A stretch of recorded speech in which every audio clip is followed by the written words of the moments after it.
Welcome to the John and Heidi Show podcast. John and Heidi. Here's John and Heidi. Thank you for listening to the John and Heidi Show on a Wednesday. Hey, baby, how you doing? I'm good. How are you? Fantastic. Today's a whole new month. It's March. I know. Does it feel like March to you? It doesn't feel like March. I did to not me. march into the studio. We do have a guest coming up, though, Jennifer Wright, and she's got a book called Get Well Soon. It's actually a really cool book. It talks about all kinds of weird diseases and stuff. So I've got a copy of it here. I have it on my to-do list to read this book. I just got a lot of things in front of it. But I'm going to get to it. I flipped through it, and there's some really cool stuff in there. Hey, forget about creams and serums, Heidi. If you want glowing skin and shinier hair and brighter eyes, there's a cheaper and more natural way to be beautiful. Lisa Dayer, author of The Beauty Diet, tells us to eat salmon and sweet potatoes and spinach.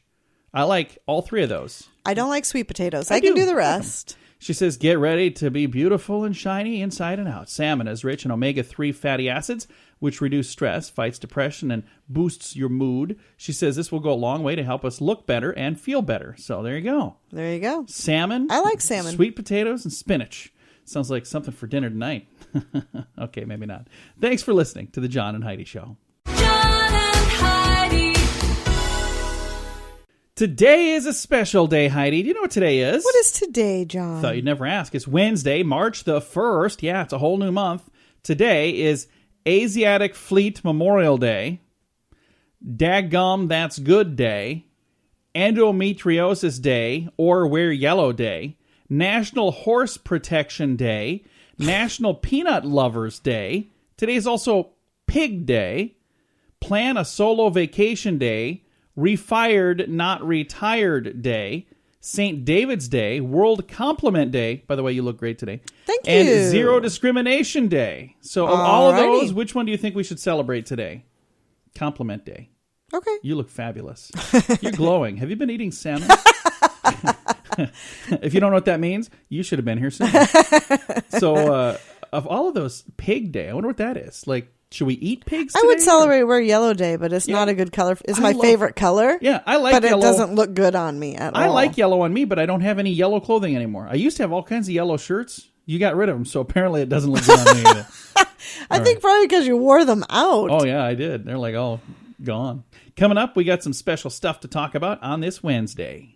John and Heidi. Hey, it's John and Heidi. Join us for 80s in the Sand, a week-long 80s event this November 11th through the 18th in beautiful Punta Cana in the Dominican Republic. Meet and listen to 80s bands like Loverboy, Starship, Howard Jones, and many more. Plus, meet 80s icons from the movies like Anthony Michael Hall, Andrew McCarthy, and several others. Get all the details at 80sinthesand.com. Use promo code RADIO to get a $200 immediate refund per person. Book your week-long 80s vacation now at 80sinthesand.com. You know it's true because you heard it on the radio. I'm guessing that most of you will say dogs are smarter than cats. What would you say that, Heidi? Of course. Yeah, after all, they come when you call them, they fetch things, they recognize words, but you'd be wrong. It says dogs and cats are equally intelligent. So I know those are fighting words for Heidi. She's over here getting ready to clock me right now. This is from Saho Tagaki, a psychologist at Kyoto University. They went on to say, we already know that dogs can remember specific events in the past, which is called episodic memory and is associated with having a degree of self-awareness. But the study that this team wanted to find out if cats had an episodic memory too. So, sounds like a fun study. 49 domestic cats participated in the study, and they were unequivocally showed that they remembered 15 minutes later which bowl they had eaten from and which bowl they had not touched. So they have it. Other tests also show that the felines were able to respond to human gestures, facial expressions, and emotions in a similar way as dogs. The study indicated that cats may be just as intelligent as dogs. They just don't care. They just don't. They like just don't humans. apply themselves. No. That's the end of the study right there. Everything that we said at the end was just us saying. But you know, it's funny because it's true. I've had cats. I had a cat, my cat Picasso. It's funny because people said your cat acts more like a dog because I played with my kitty cat all the time. So it got the attention that you give to a dog. I think if you give a cat the same attention that you give a dog, you get a completely different response from that cat. I don't think cats want attention. Every cat is different, Heidi. Some cats don't.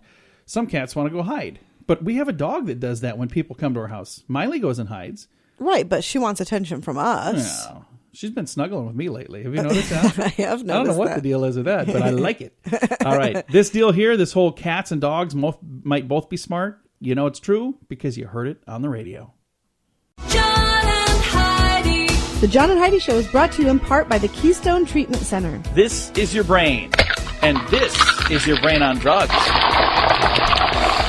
We share silly stories here on the program, but addiction is no joke. If you or someone you know suffers with an addiction to drugs or alcohol, make today the day you seek help. Call toll-free 844-204-1055. That's a toll-free number. Again, 844-204-1055.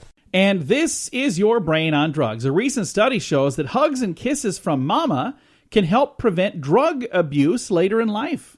That's good news. That is good news. An experiment on baby rats conducted by Duke University and the University. Because rats hug all the Apparently, time. Another university in Australia. They found that one of the rats that had high touch mothers had higher levels of molecule called interleukin 10, which gave them the ability to resist taking doses of morphine when they got older. Rats were used in the experiment because the way they get addicted to drugs is similar to the way humans get addicted to drugs. There's a shady rat standing on the hanging street out by corner the saying, "Hey, dumpster. psst, Hey, come over here. Give me some cheese for one of these. Huh? I don't think that's quite how it goes. Some of the babies that were taken from their mothers as infants showed that a marked interest in taking drugs compared to those who got more maternal attention. All they're saying is, hey, if you don't want your kid to be a deadbeat druggie, give them more hugs and show them more attention. That makes a lot of sense to me, really. So there you go. A little bit of advice, and that's not your brain on drugs. John and Heidi. Now your moment of duh. A New Zealand man not only proved to be a bad crook, he also proved to be a worse gas station attendant. The man attempted to rob a gas station by tying up the station attendant in the back room. But when he came back out, he found several customers waiting to pay for fuel. So, for fun, in quotes, he discarded his disguise and gloves and decided to help the customers, but quickly realized he couldn't work the register. Flustered, he left the station completely empty-handed, but his attempt to do some extra work without his disguise made life real easy for the police. He was caught because his image was on the security cameras, and there were people standing there that said, yeah, that's him. He's the guy that didn't know how to work the cash register. Hang on a second. Let me ask Tim how to run this. He's tied up in the back. He's a little tied up right now. Literally tied up right now.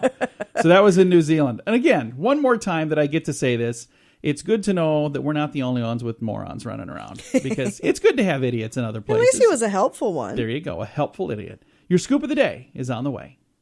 The Scoop of the Day is brought to you by Wells Blue Bunny. If you want delicious ice cream, be sure to look for the Blue Bunny. Sure to have your favorite flavors. Learn more at bluebunny.com. Now your scoop of the day. Heidi, I don't know what this is, but I think I have it. It's a disease that causes you to have a large stomach. That's what I've got. Whatever this is. According to the Center for Disease Control, big bellies are a disease. According to them, the CDC, and they know stuff, Heidi, so quit pointing at me and laughing. At least 47 million Americans suffer from metabolic syndrome. The CDC says in the Journal of American Medical Association, the syndrome includes a big belly, high blood pressure, hazardous cholesterol levels, and high blood sugar. I think that's what I have. Yeah. Yeah, I'm sure. That's I'm what pretty it is. sure. No. And those same people are standing there with their Big Mac in their hands. Yeah, I got that. No, I got mine at the buffet is where I got mine. Like, oh, that's what it's exactly what. Those are all of my symptoms. Good news. Worked up an appetite. A survey found that sending a text message is now the most popular way to ask someone out on a first date. How romantic. I suppose it takes the pressure off. I mean, it's just way can't easier to do it. Here's the thing. That is at Someday- least acceptable. I think that's at least acceptable. Breaking up that way, however, Yeah. is not. That's Although not our daughter just did that Yeah. to a boy. And I liked him. He was such a nice young man. We double dated on Valentine's We Day. did. I was like, someday we'll be going to their wedding. Week later. Yeah, I'm over him. What? That's what happens. She brings the kids home. As soon as they meet us, she's like, my parents approve. You're out of here. I think she's looking for one we So don't next like. time we're going to have to secretly say, we just don't like him. we don't want him around here. And then as soon as she leaves, we're like, oh, this is the one. According to Gallup poll, most Americans still get their news from television. So there you go.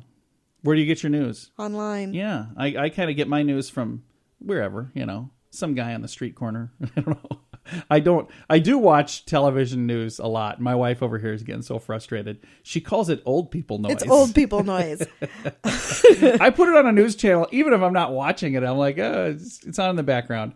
Every once in a while, they'll say something that perks up my ears. I'm like, what? What's going on? President Trump? When did that happen? I haven't been paying attention. Are kids safer in cars driven by mom and dad or by grandma and grandpa? Quick answer is... Mom and dad. No.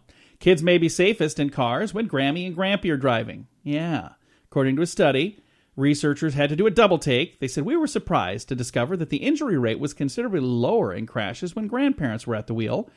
And this was from Children's Hospital of Philadelphia. The study author said previous evidence indicated that car crashes are more common with older drivers, mostly beyond 65. The study, though, looked at injuries rather than who had more crashes. They found children's risk for injury 50% lower when riding with Grammy and Grampy rather than with mom and dad. I think maybe that's because they're going slower. So even if they have an accident, it's like just a little fender bender. It's not like they're, smashing into something at high speed. That would not be the case with my parents. No, not at all. Your mom, she drives fast. We'll just leave it there. Hey, a study from the National Institute of Health says women today take longer to give birth compared to women half a century ago. First-time mothers take 6.5 hours to give birth these days. Women 50 years ago, under 4 hours. Today's, I'm not exactly sure why that would be. Can you imagine? You'd think it'd be quicker. Why would it be quicker? I don't know. Everything else seems to get quicker. So it doesn't make any sense to me. Probably because people are more stressed. Yeah, that could and be. If you're more stressed... Or maybe it's because we jumped to the conclusion that, oh, hey, you know what? I got to get in there right away. I mean, we got to go. I remember we went like 2 or 3 times before it was like really time. So I wonder if maybe that's what it is, that we just jumped the gun too much and they finally go, okay, just stay. We'll just leave you here. We'll get this thing started. And our final sign of the upcoming apocalypse, there are more payday loan stores in the U.S. now than McDonald's locations. Oh, that's sad. That is crazy. I had to double check to see if that was true, and it is. So now you know. Coming up, we got a guest, and on the way, some fun facts, a lot of fun stuff on this Wednesday. John and Heidi.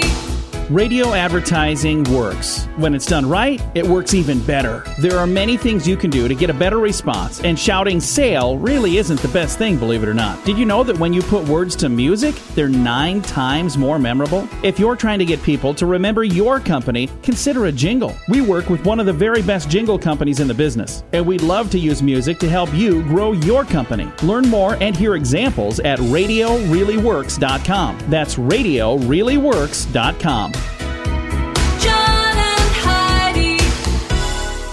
Thank you so much for listening to the John and Heidi Show. We've got a special guest today talking about an interesting book I've got here. It's called Get Well Soon, History's Worst Plagues and the Heroes Who Fought Them. And we've got the author of that book, Jennifer Wright. Jennifer, how are you? Great. How are you? Fantastic. What a cool book. Now, first of all, what made you decide to write this book? What made you say, I have to write a book like this? Well, I always like to write about things that keep me awake at night. So... During the Ebola epidemic, I felt like every time I turned on the news, I was seeing another story about Ebola and how it was going to come to America and it was going to kill us all. And like many other people, I got fairly nervous about this. So I started getting up at night and reading a lot of books about how have people responded to diseases in the past. What are some of the things that work? What are some of the things that don't work? If anything happens again, what seems like they will be effective courses of action. And that was really the birth for this book. Now, this is a pretty heavy topic, but the nice thing is, the way you put the book together, it's kind of a fun book as well, isn't it? Oh, yes, it is. Yeah. History is populated by humans who do crazy, outrageous things all the time. And I think especially if you are a modern-day person who knows about medicine, you know that the popular 14th century treatment where you stuck frogs all over your body maybe isn't the first one you want to try the next time you get sick. And it's crazy when you look back, especially at medicine. You know, these were the smartest people of their day. They were the ones that were there to make people better. And what they were doing back then was brilliant. But now you look at it and you say, what were we thinking? We really tried that? Oh, I know. It's miraculous. I mean, I feel like there's one page where I talk about how for, the past 2,000 years, you have this very, very slow upward trajectory. And then we hit 1900 and it goes straight up. Once we get penicillin, it's a whole new ballgame. So, yes, it's amazing how far we have come so recently. Again, the book is called Get Well Soon, History's Worst Plagues and the Heroes Who Fought Them. Let's talk about one of the heroes. Who would you say is like the standout hero who fought a plague in the past? Is there somebody that's kind of just right on the top of your mind? I mean, all right, my personal favorite is always Father Damien. And when Father Damien was sent to the Isle of Molokai with the lepers, he was told that you never touch them. You're going to live in your own separate house. You give them Mass. You read them their death rites. And you do absolutely nothing else. You have no more contact. And Father Damien got to Molokai, and he saw that the people there were so abandoned that children had bandages on their wounds that had just never been changed. So their wounds were crawling with worms. And Father Damien, in what I like to think of as an immediate snap-second decision, started changing their bandages by hand. And he always referred to them as my friends the lepers. He tried to make sure they could all have as normal a life as possible. He staged things like races, a lot of which had to be three-legged races, but that was fine. He started a band. He built a new church. He helped them build houses. He told all of the children, many of whom probably wouldn't live to adulthood, that they were going to grow up, they were going to get married, they were going to have good lives. And it's such a nice story to me because Father Damien wasn't a doctor. They originally thought that he wasn't bright enough to be a priest, but he was a man who saw other people suffering, and he was ruled by empathy and compassion and traits that I think we can all be ruled by. And he was also really funny. When he was dying, he brought huge awareness to the plight of the lepers. And right before he died, another priest came to him and asked if he could have Father Damien's mantle because he wanted something from the bravest man he had ever known. And Father Damien supposedly sat up and said, "No, why would you want that? It's crawling with leprosy." So he was a very cool guy and somebody that I think we should all try to emulate. And that's just one of the many stories you're going to find in the book, Get Well Soon. Again, our guest right now, Jennifer Wright. And one of the other stories that I got to ask about, because this is just, again, when I'm a fan of history, and there are some things, like you said, where it's, kind of interesting people that make up history. There's an interesting thing that happened in 1518, it says on here, was the dancing plague. So talk about the dancing plague, because this just sounds so funny. It sounds like it couldn't have happened, but it did. Yes, and it happened more than once. The dancing plague was what I think of as an outbreak of mass hysteria at a town in Strasbourg, where people started dancing and they couldn't stop. And that sounds like it would be fun, and it would be for about 2 hours, but they would dance until the bones were poking out of their feet. So they were dancing until people had heart attacks. They were dancing until... And their relatives would obviously try to tie them up. They would struggle to break free of their bonds and keep on dancing. And it was a really horrible situation. But the amazing thing to me about the dancing plague is this happened during the height of witch burnings. So I assumed, all right, so their community is going to burn them as witches. Like, people got burned as witches for having moles in strange places. Yeah. And remarkably, the community doesn't. They allocated all of their resources to trying different ways to cure these people. And eventually, they sent them off to St. Vitus's shrine, the patron saint of dancers, and the people stopped dancing. So... now, that's probably because it was a psychological ailment. But the remarkable thing to me isn't that they were cured by a magical shrine. The remarkable thing to me is that everybody in the community came together and they really said, okay, how can we help our neighbors? How can we cure these people? That was definitely not something I expected in 1518. No, that's just crazy. And just for people who don't know anything about this, it started with one lady who was dancing for 6 days, and then there were 34 more, and within a month, over 400 people had this. 400 people. That is just crazy, where they're just dancing for no particular reason. People in Strasbourg were having a really bad year. The crops had all died. Most of the young men had died at war with the Turks. There had been great famine. It was terrible psychological conditions. And sometimes when people are under tremendous amounts of stress, their body manifests in weird ways. You probably, you maybe have experienced a lump in your throat before public speaking, or some people throw up when they get very scared. So it's not that hysterical outbursts are just stronger bodily responses to that kind of stimuli. Again, our guest today, Jennifer Wright. The book is called Get Well Soon. Jennifer, is this book available right now so we can get it kind of wherever? Absolutely is. Yep. You can pick up Get Well Soon at your local bookstore or off of Amazon or any website you like to use. Thank you again for taking the time to chat with us today, Jennifer. It's been a pleasure, and it's a fun book. I've got a copy of it right here. I love the way that you made kind of a, something that could be a downer of a topic. You're talking about illnesses and ailments that are killing people, but you found a fun way to tell the story. That is a talent. So thank you for doing that. Oh, thank you so much.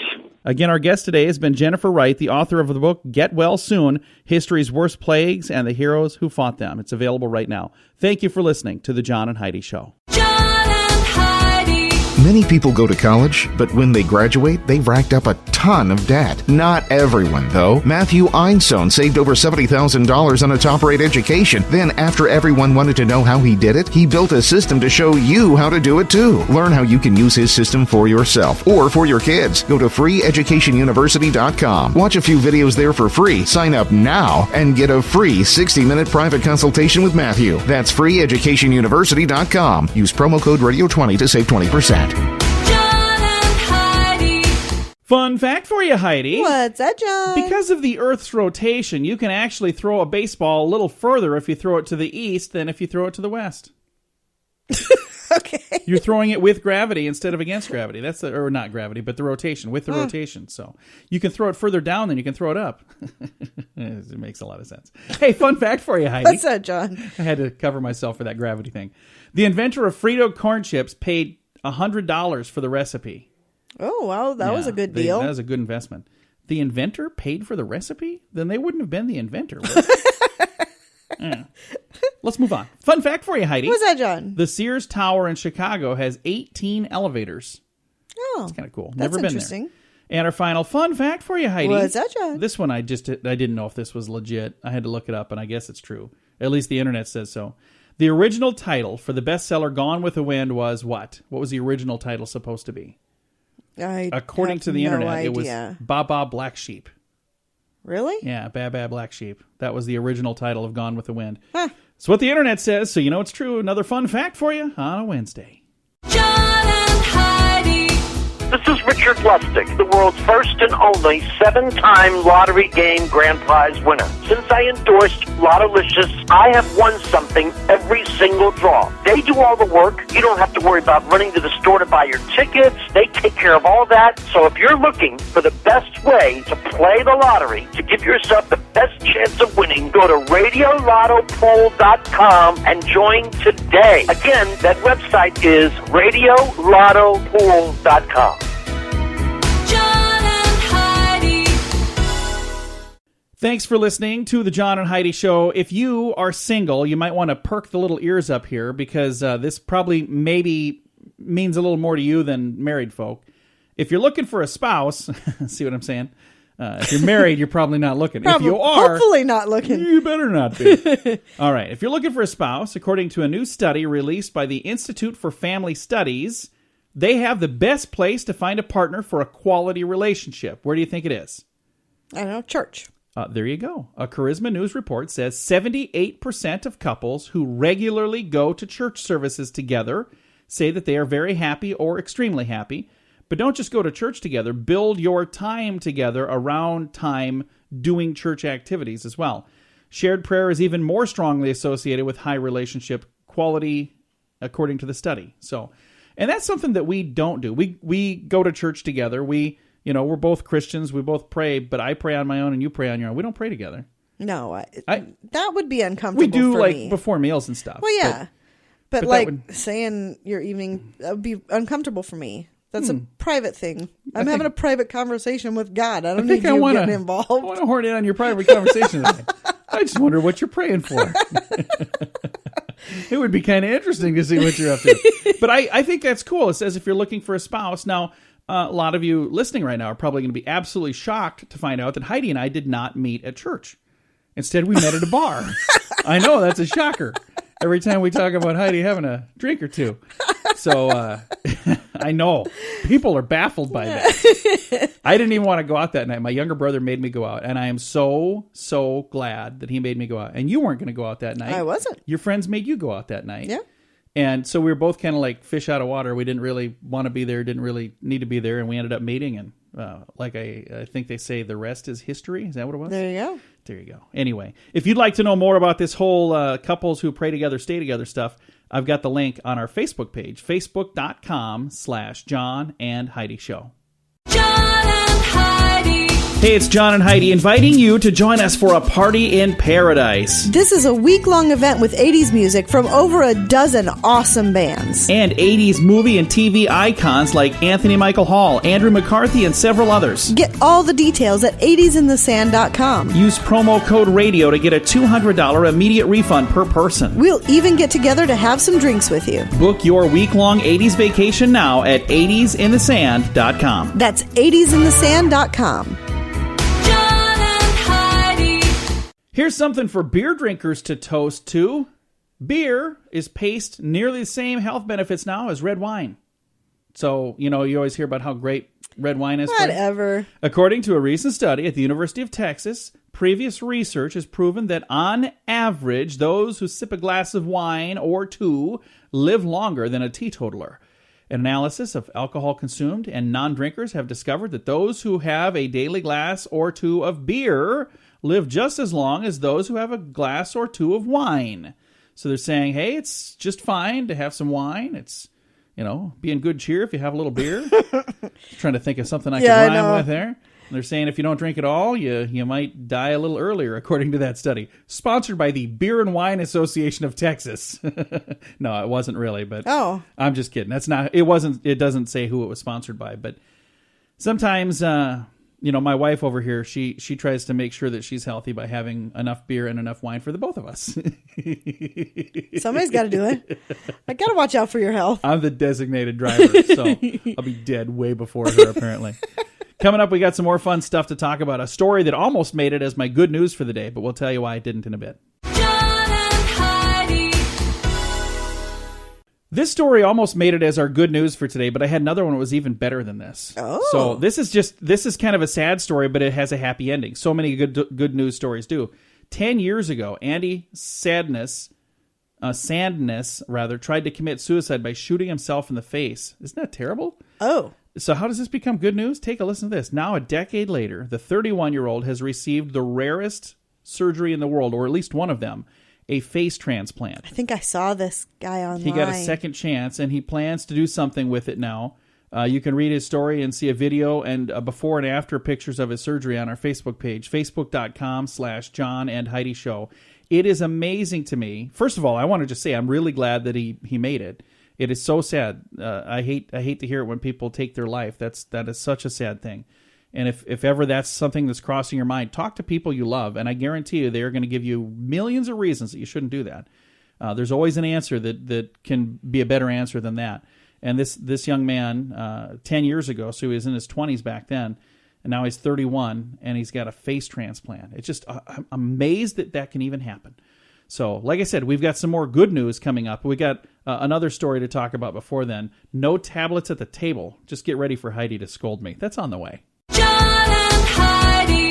Many people go to college, but when they graduate, they've racked up a ton of debt. Not everyone, though. Matthew Einstein saved over $70,000 on a top-rate education. Then, after everyone wanted to know how he did it, he built a system to show you how to do it too. Learn how you can use this system for yourself or for your kids. Go to freeeducationuniversity.com. Sign up now and get a free 60-minute private consultation with Matthew. That's freeeducationuniversity.com. Use promo code RADIO20 to save 20%. John and Heidi. No tablets at the table. It's not just rude. Research from Northwestern University suggests that before mealtime, exposure to blue light like that from a laptop or a tablet or a smartphone, I don't want to say that one because Heidi might hear it over there, may make you eat more. Yeah. 15 minutes after being exposed to blue light, people have an increase in hunger that lasts for 2 hours. Certain kinds of light can activate brain regions that regulate appetite and metabolism, according to study author Phyllis Z., PhD, MD. It's a lot of letters behind their name. This can alter your natural rhythm of insulin and glucose production, affecting hunger as a result. So switch off and eat mindfully, slowing down and focusing on taste. And other research shows that your body will register fullness earlier. So go ahead and start yelling at me now. I'm not going to yell at you, but I don't like those things at the table. Yeah, I have a cell phone that I get done eating before everybody else because, again, I snarf my food down fast. So, which also you shouldn't be doing. I know. I don't mean We've to. read that repeatedly. So maybe I should have an app that says slow down. And it's like I set it on the... No, you don't need an app. I don't know. Then maybe you can tell me to slow down. You never remind me of that until I'm done eating. I'm all done. You're like, you're done already? I haven't even opened the food yet over here. Sorry. Yeah, it was good. Then I'll get on my phone and goof around, and then I get yelled at the whole time. She's like, well, you should talk to me instead of playing on your phone the whole time. Yeah. And I look around the restaurant, and I see everybody else doing exactly what I'm doing. And it's sad. Like, I know, it's it is. really And I don't mean to. sad. I try to stay engaged in the conversation with you. And I usually stay pretty engaged in the conversation. But, yeah, I just like to play on that phone. It's a bad habit, and I got to quit doing it. According to this research, it's making me fat, too. So thanks a lot, phone. Coming up, we do have some good news. That's on the way. John and Heidi. This portion of the John and Heidi Show is brought to you by the John and Heidi Show. That sounds kind of funny, but it's true. Go to your local radio station and ask them to start carrying the John and Heidi Show. Here's the best part. They can carry the show for free. They play a couple commercials, but it doesn't cost them anything every month. So if you know a radio station that could use a little bit of help, send them our way. Send them to johnandheidishow.com. Again, johnandheidishow.com. We would love to do a radio program in your community. Then you could listen to the podcast and listen to us on the radio. John and Heidi. Always like to wrap things up around here with some good news. And this was a toughie today because I had another story about a guy that got a face transplant that was just, I thought that was such a neat story and it's amazing. But I thought, you know what, I can have two good news stories. So I did that one earlier and I saved the best for last. I hope. Okay. You got to tell me if this is the best. If you're on the fence about whether or not to become an organ donor, this story might push you off that fence and onto the donation side. A grieving mother has met the child whose life was saved thanks to the donation of her girl's little heart. Aww. How sad would that be? But how wonderful would it be to know, because of my daughter, this little girl is alive? Wow. That would be so tough. Mother, Amber Travaglino, and Ashlyn Richardson embraced in a tearful first meeting on February the 8th, 1 year after the heart of her late daughter, Melody, was only 7 years old, was donated to Peyton Richardson, age 5.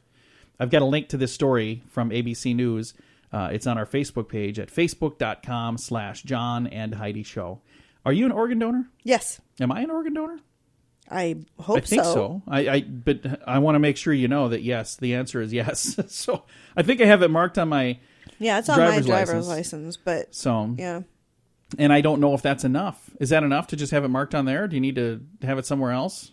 If you don't have it somewhere else and your significant other says no, then that's what they go with. This would be a good day to have that conversation with people that you love, just to make sure they know, because hopefully you guys are all going to be around for a long, long time. We want you here. I mean, forever. But we know forever is not going to happen. I don't know why anybody would say they don't want to be an organ donor. I mean, you're not going to do anything with it after you pass away. You might as well let it do some good. Yeah, but there's some people that just don't want that. So, and I respect that. I don't understand. You know what? We have our own opinion on it, but there are people who have reasons they don't want that. So I understand that. But if this is something you want, or if you want to know more, check out that video. It was just a really touching video. And it's so amazing to see, even through her loss of her child, there was some life that was still given through this other child, and that was neat. Time to say goodbye, Heidi. Goodbye, Heidi. Goodbye, everybody. Have a great day. Thanks for listening on a Wednesday. Tomorrow we have Dear John letters. If you want to get one in, squeeze it in quick, and maybe we'll have you on tomorrow. Facebook.com/John and Heidi Show. Time now for the bonus break on the John and Heidi Show podcast. John and Heidi. Sunny Radio, where it's always in the 80s. Thanks for joining us on a Wednesday. We've got a special guest joining us because today is a special day. Today is Sandwich Day, and we're going to be talking right now with a guest that's going to help us make a pretty darn special sandwich. We got Sarah Walters from Nestfresh. How you doing, Sarah? I'm doing great. How are you? Very good. We had a chance to talk last month about National Hot Breakfast, and that was pretty darn cool. That was kind of fun, National Hot Breakfast Month. And now we're going to be talking about Sandwich Day. Holy cow, I didn't know that it was such a thing, but here it is on the calendar, National Sandwich Day. And the best way to celebrate is probably with a sandwich, right? That's right. I mean, it's actually a time to treat your taste buds, and this year we have a little bit of fun with Sandwich Day. Basically, you can have any kind of sandwich imaginable. So if you start out with breakfast, you could have, like, bacon and egg and cheese on a bagel. If you're thinking lunch, maybe try a burger. Top it with a fried egg, of course, a Nestfresh egg, and that gives it a nice twist. And then if you want something for dinner, maybe the BELT, the bacon, lettuce, egg, or bacon, egg, lettuce, tomato. I had that in the wrong order. And you could put it on sourdough. It would be rather delicious. It's really simple, and if you're feeling experimental, Sandwich Day is really the best time to do that. That's awesome. And for those of you who've never had a hamburger with an egg on it, you gotta try it. And there's a lot of restaurants now that have that. Red Robin has those, and these are also things you can make at home. So it's not like it's something you have to go out to try. But I had never had that until like maybe 2 years ago, and now I love it. That's a really good way to have a burger. That's right. And you know what? We want to kind of dispel the myth that the fried egg sandwich is actually unhealthy, because it sounds really unhealthy, right? Yeah. So, like, fried egg sandwich, they're actually comforting. They're really easy to make, and you just need a few ingredients. And with a few simple tweaks, you can actually make it very healthy. Rather than filling your pan with butter, use a low-cal cooking spray. You can also do an open-face sandwich, which I actually have a recipe we can talk about in a few minutes. An open face would be just one piece of bread as opposed to two, and it cuts back on the carbs. And replacing, a messy fried egg with scrambled eggs, that's an option as well if you're not into kind of the messiness of it. Well, and the other thing is, when you cook the egg, you don't have to leave it runny. You can cook it all the way through.